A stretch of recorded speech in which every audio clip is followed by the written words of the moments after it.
Welcome back sa ating channel, mga Itechi Warrior, mga jutang Genimes dyan, mga Itechi Warrior. Kumusta na ang mga buhay-buhay la? Okay, in today's video, isa sa mga OLA naman ang ating pag-uusapan. So, ang daming nagtatanong sa about sa OLA na ito. Wala akong idea kasi nga never heard. Tapos, never experience kasi syempre, di ba, hindi na tayo nag-OLA-OLA, natuto na tayo. And ngayon, ihimay-himay natin kung sino ba Itechi ang tinutukoy ko. Kasi sa mga comment section sa mga video natin, di ba talaga naman, dami nagtatanong sa OLA na ito. Wala akong masyadong maisagot sa inyo or matinong sagot kasi nga, hindi ko pa na-try ito at never heard nga. At never ko na talagang itatry ang mga OLA-OLA na hindi naman talaga kilala. Okay, so sino tong tinutukoy ko? Siya ay si Light Credit. may ganong drama, nakakaloka. Okay, anyways, let's check. Okay, so syempre makikita mo siya sa Play Store. Talaga naman, nakabalandra lang Itechi Warrior. Light Credit Peso Cash Loan Up to. Under siya ni Prima Fintech Philippines Lending Corporation. I-check nyo na lang ang kanyang SEC registration or kung may CIC accreditation Itechi Warrior. So, ang hihimay-himay natin Itechi, punta muna tayo sa about this app. Bago yung ratings o masyado kayong excited sa reviews, ha? Okay. So, Light Credit is an online peso cash loan mobile application developed by Prima Fintech Philippines Lending Corp, which is SEC licensed financing company. Okay, so I'm not sure kung paano siya naging related kay Prima Lend. Di ba may ganong app din na Prima Lending?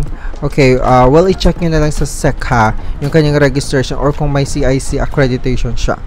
Emergency online personal loan with instant response daw. So, mga pa-installment ang kanyang offer, Mima. In the form of personal peso cash loans for emergency, tapos fully online application and very easy and secure to operate daw. Okay. So, ang advantage sa pagjutang kay Light Credit is time-saving online peso cash loan daw, walang collateral, and unsecured online lending. Okay, you can only use one valid ID daw. Tapos, 24/7 ang application nila. Kahit magdamag kayong mag-apply, walang problema daw. Okay, so anyways, tapos no human phone checks. Approve and disburse loan real time. Intimate. Ito na naman tayo sa intimate customer service team daw. Solve your problems efficiently and quickly. Tapos ang pwede majutang is from 1,000 to ano to? Hala! Up to 80,000 na naman. 80,000 pesos te. So, for initial credit limit, umaabot siya ng 8,000 lang. Pero kapag nag-repeat borrower ka daw, up to 80,000 pesos. Talaga ba? Okay. Ang loan term is 91 days to 365 days. APR niya is 34.67% per year. Tapos 0.09% per day daw. Ba? Okay. Tapos, eto nga, check natin. Under siya ni who? Prima Fintech. Okay, never heard, pero i-check nyo sa SEC hack at saka i-double check nyo yun sa CIC kung submitting entity ba ite. Okay, punta tayo sa ratings and reviews, Mima. May 4.8 siya. 4.8, alamin natin mga nag-reviews. Punta tayo sa most recent. Aba, may mga pa 5 star easy to fill up application. I hope you get my loan. Tapos may isang nag-rating dito ng 1 star lang. Sabi, nanghaharas sa text at tawag kahit di pa overdue. Kung may mas mababa pa sa 1 star yan, ibibigay ko. Sabi nga. Hala. Eto pa, 2 star naman.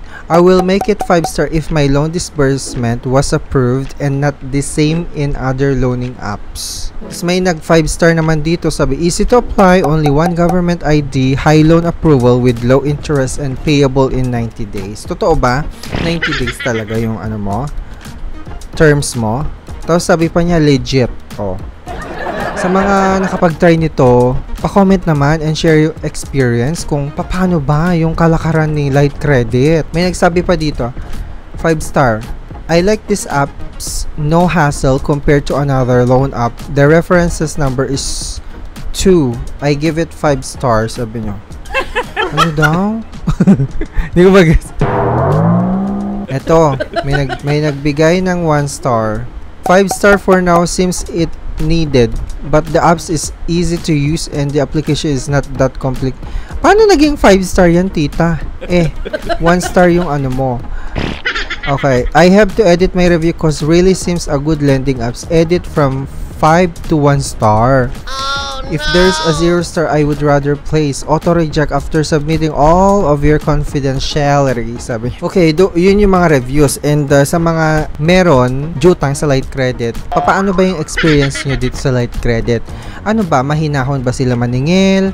Nanghaharas ba sila kagaya ng ibang mga abusadong ola? So how do you observe? Paano nyo na-obserbahan yung pangungulekta niya kapag singilan na? Maayos ba? Pa-comment naman. Okay, so dito tayo sa sa kanyang banner. So sa kanyang offer, okay. 0% interest daw. Paano naging 0% interest? Sa karapat dapat na mangungutang daw. Talaga ba? Sino yung mga karapat dapat? Yung mga nagbabayad on time? Or first, kasi yung iba, mga first time jutangera, na-o-offera ng 0%. So dito, sa karapat dapat na mangungutang. No. Okay. Tapos longer term repay in installments daw.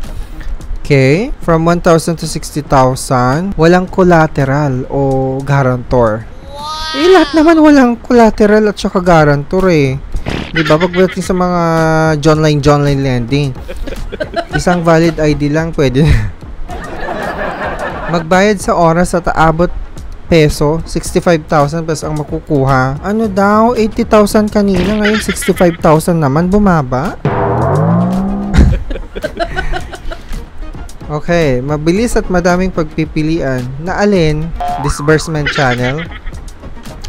Tapos secured na data, pwede mabura kung gustuhin. Talaga? Tapos may customer service na mag-a-assist sa inyo. Malamang. Okay, ganun siya, Mima. Medyo ako dito, alanganin ako dito sa Light Credit kasi ang konti ng impormasyon niya, Mima. Okay, so sa mga nakapag-try na nito, and pa-comment naman mga Mima kung ano yung naging experience niyo at kung ano yung collection practice mismo niya. Okay?